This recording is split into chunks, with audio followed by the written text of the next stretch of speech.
Hi friends, ഇത് ഞാൻ മുമ്പൊരു ഷോർട്ട് വീഡിയോ ആയിട്ട് ചെയ്തിരുന്നേ. അപ്പോൾ എൻ്റെ വീഡിയോ കാണാത്തവർ അതൊന്ന് കയറി കാണണേ. അന്ന് ഞാൻ ഇതേപോലെ ഓൺലൈനിൽ നിന്നും കുറച്ച് താമരയുടെ വിത്തുകൾ മേടിച്ചിട്ടുണ്ടായിരുന്നു. അപ്പോൾ എൻ്റെ സ്ക്രബിങ് ശരിയല്ലാത്തത് കൊണ്ടാണോ ഇനി ഞാൻ സ്ക്രബ് ചെയ്ത് സൈഡ് മാറിപ്പോയത് കൊണ്ടാണോ എന്നറിയില്ല, എനിക്ക് 8 ദിവസം കൊണ്ട് മുളയ്ക്കാനുള്ള ഒരു താമര വിത്ത് 15 ദിവസം എടുത്തിട്ടാണ് എൻ്റെ താമര വിത്തുകൾ മുളച്ചത്. അതിൽ അന്നാണെങ്കിൽ ഒരേ ഒരു വിത്ത് മാത്രമാണ് അന്ന് മുളച്ചിട്ടുണ്ടായിരുന്നത്. എന്തായാലും കുറച്ച് ദിവസം കൂടി കഴിഞ്ഞപ്പോൾ ബാക്കി ഓരോരോ വിത്തുകളായിട്ട് കിളിർത്ത് വരാൻ തുടങ്ങി. അങ്ങനെ ഞാൻ കിളിർത്ത വിത്തുകളെയൊക്കെ നല്ല 2 പരുവമായപ്പോൾ അതിനെ ഒന്ന് മാറ്റി മണ്ണിലേക്ക് മണ്ണിൽ ചെളി ഉണ്ടാക്കിയിട്ട് അതിൽ ചാണകം കൂടി മിക്സ് ചെയ്ത് ഞാൻ നല്ലപോലെ ഒരു ചെളി പരുവമാക്കി എടുത്തിട്ടുണ്ട് ഇത് നട്ടു കൊടുക്കാൻ വേണ്ടിയിട്ട്. അപ്പം ഞാനിത് പ്ലാസ്റ്റിക്കിൻ്റെ ഒരു ബൗളിലാണ് നട്ടു കൊടുക്കാൻ ഉദ്ദേശിക്കുന്നത്.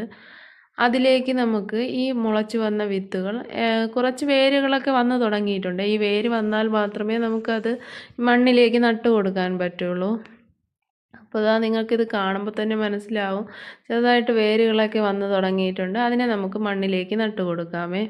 അപ്പോൾ എനിക്ക് ഈ മൂന്ന് വിത്തുകളാണ് ഇപ്പോൾ മുളച്ച് വന്നിട്ടുള്ളത്. ബാക്കി മുളയ്ക്കാത്ത വിത്തുകൾ ഞാൻ ആ ബൗളിൽ തന്നെ ഇട്ടിട്ടുണ്ടായിരുന്നേ. അപ്പോൾ മുളയ്ക്കാത്തതും കൂടി മുളച്ച് വരുമ്പോൾ ബാക്കിയുള്ളതും കൂടി നട്ടു കൊടുക്കണം. അപ്പോൾ ഈ വേര് വന്ന എല്ലാ വിത്തുകളും ഞാൻ ഇതിലേക്ക് നട്ടു കൊടുക്കുന്നുണ്ട്. ഇനി നമുക്കിത് ഒരു ബേസിനകത്തായിട്ട് ഇറക്കി വെച്ച് കൊടുക്കാൻ പരുവത്തിനാണ് ഞാൻ ഇതിൽ നട്ടെടുത്തിട്ടുള്ളത്.